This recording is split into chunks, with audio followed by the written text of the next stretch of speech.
Uyqu haqida 15 ta g'aroyib faktlar. Birinchi fakt: inson umrining taxminan 1/3 qismini uyquda o'tkazadi. Ikkinchi fakt: uyqusizlik 11 kundan ortsa, miya faoliyati jiddiy zarar ko'radi.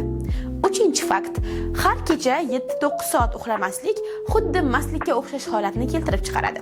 To'rtinchi fakt: REM tez ko'z harakati fazasida odam eng ko'p tush ko'radi. Beshinchi fakt: yangi tug'ilgan chaqaloqlar kuniga 16-18 soat uxlashadi. Oltinchi fakt: delfinlar va kitlar miyalarining faqat yarmi bilan uxlaydi.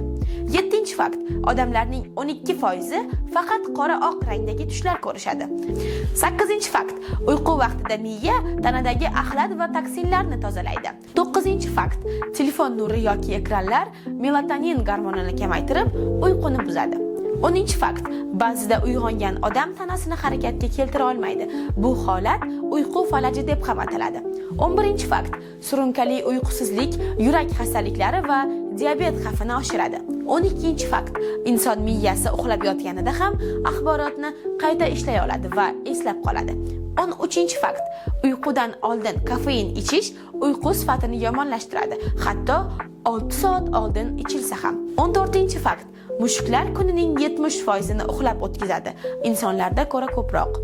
15-chi fakt: inson biror narsani eslab qolmoqchi bo'lsa, uxlashdan oldin uni takrorlashi foydali. Bu ma'lumotni mustahkamlaydi.